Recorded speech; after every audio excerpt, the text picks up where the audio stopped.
todos, sejam bem-vindos mais uma vez a esse canal. Falaremos hoje a respeito da literatura durante o ciclo do ouro. A descoberta do ouro em Minas Gerais no final do século XVIII,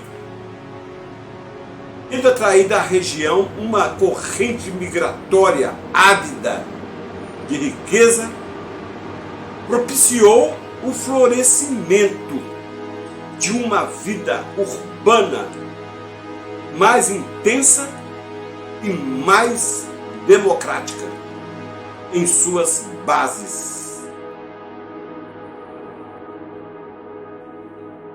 Enquanto a sociedade do engenho é de estrutura essencialmente feudal, a sociedade mineradora, com a divisão progressiva do trabalho,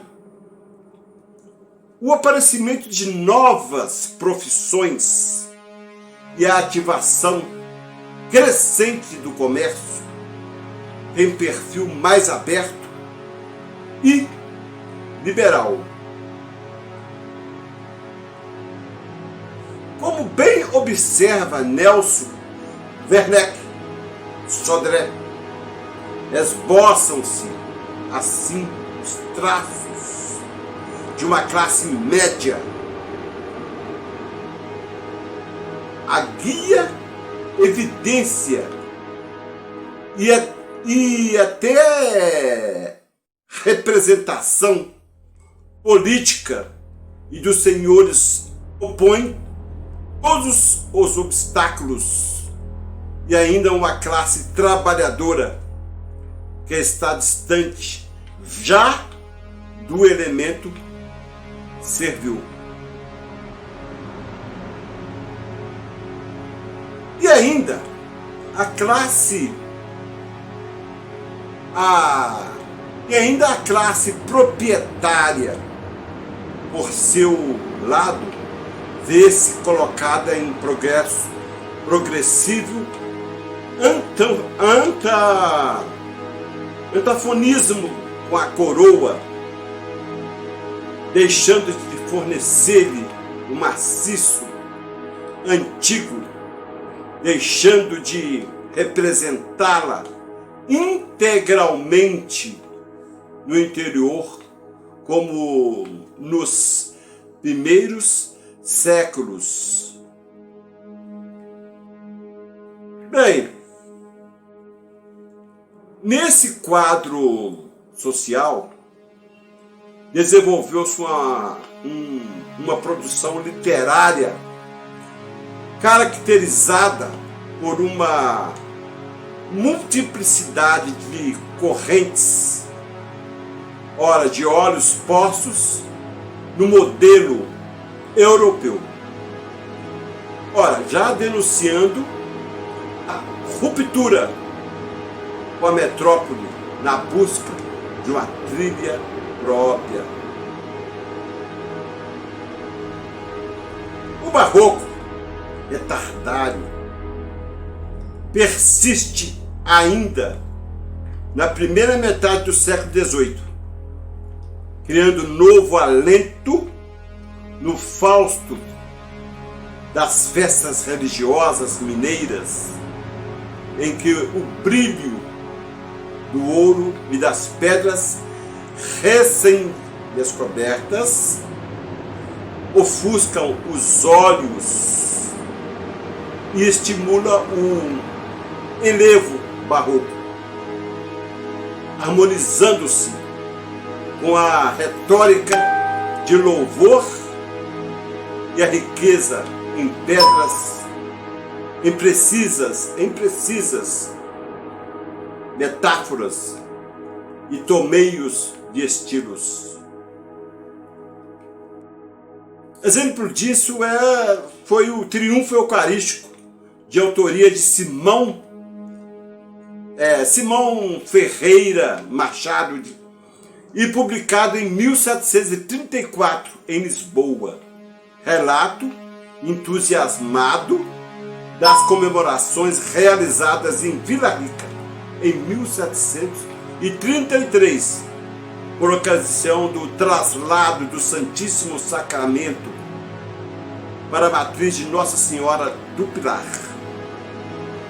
Da bem, à medida dessas exaltação de Ló infinito e sabotagem de Ló real, de que nos fala Dias Plaja. Afonso Ávila ressalta. Afonso Ávila foi um grande historiador, um grande escritor. Ele ressalta a importância do barroco na formação dos artistas mineiros do século XVIII e sua permanência na literatura, mesmo quando o arcadismo impõe suas regras. Em vez de se falar com reservas de manifestações tardias do barroco, pode-se afirmar abertamente a ocorrência de uma idade barroca mineira, identificável tanto na escultura de Antônio Francisco Lisboa, quanto na pintura de Manuel da Costa Ataíde, na música de José Américo Lobo de Mesquita, ou mesmo na poesia de Cláudio Manuel da Costa. Na verdade, Cláudio Manuel da Costa, nascido em 1729, que faleceu em 1789, o Clausete Sartúnio, o introdutor do arcadismo no Brasil. Ele introduziu o arcadismo aqui no Brasil, com obras poéticas em 1768. Nunca alcançou libertar-se inteiramente da formação barroca recebida na infância, já adolescente, no convívio com os jesuítas. Sua obra vai desdobrar-se sob o signo desta bipolaridade. De um lado, a submissão ao modelo arcade, que ele, estudante em Coimbra, conheceu e adotou do ouro a expressão barroca, que lhe está no sangue e a que não pode subtrair-se, gerando o que Antônio Cândido chamou de fidelidade estética e fidelidade afetiva. Nas obras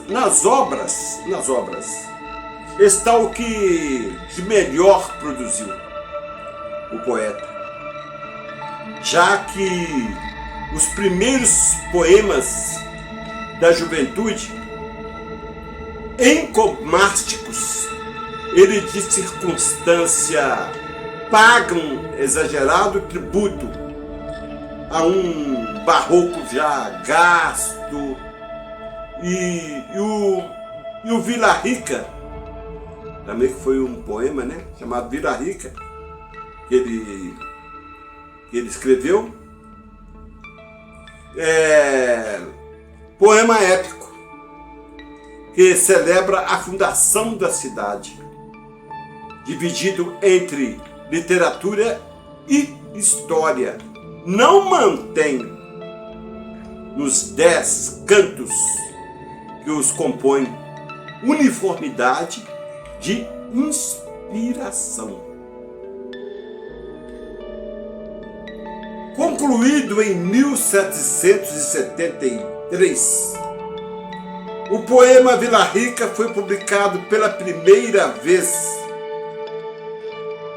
em 1839, após a morte do poeta. No manuscrito hoje pertencente à Biblioteca Nacional de Lisboa, levado a Portugal pelo governador Dom Rodrigo José de Menezes, de 1780 a 1783. Consta 84 versos, canto quinto, que foram omitidos na primeira edição do poeta e subsequentes, ao que parece, devido a seu conteúdo subversivo. Só em 1996 foi estabelecido o texto em sua íntegra. Feudatário, que se refere a feudalismo ou a feudo, a propriedade ou terra que o senhor cedia ao vassalo em troca de seus serviços e rendas. A sociedade do engenho no Brasil, colônia patriarcal, rualizada e escravista, centrada no engenho de açúcar como núcleo econômico e social, liderada pelo senhor de engenho, que detinha poder absoluto sobre a família, agregados e escravos numa estrutura rígida e desigual, com poucas mobilidade social, fundamentada na exploração do engenho africano escravizado.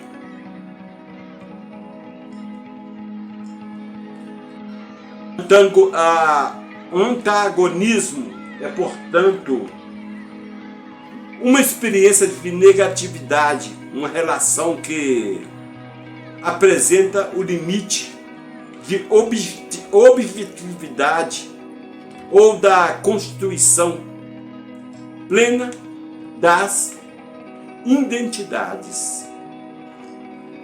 O ciclo do ouro no Brasil,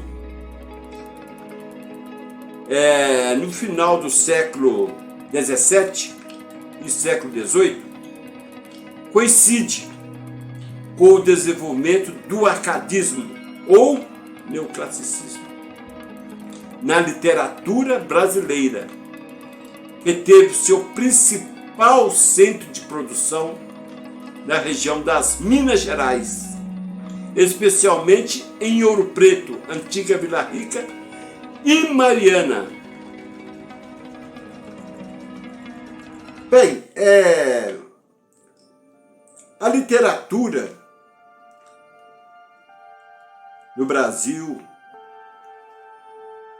em Vila Rica, durante o ciclo do ouro,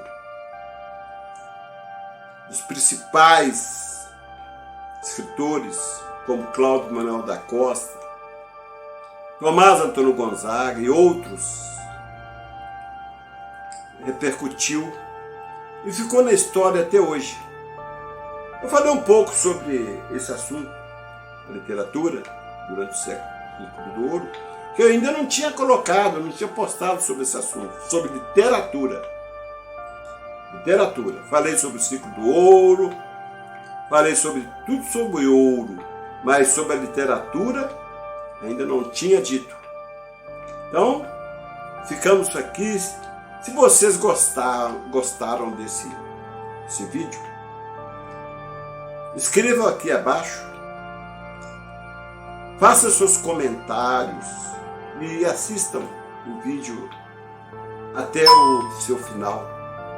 Eu agradeço imensamente, muito obrigado e até breve. Até lá.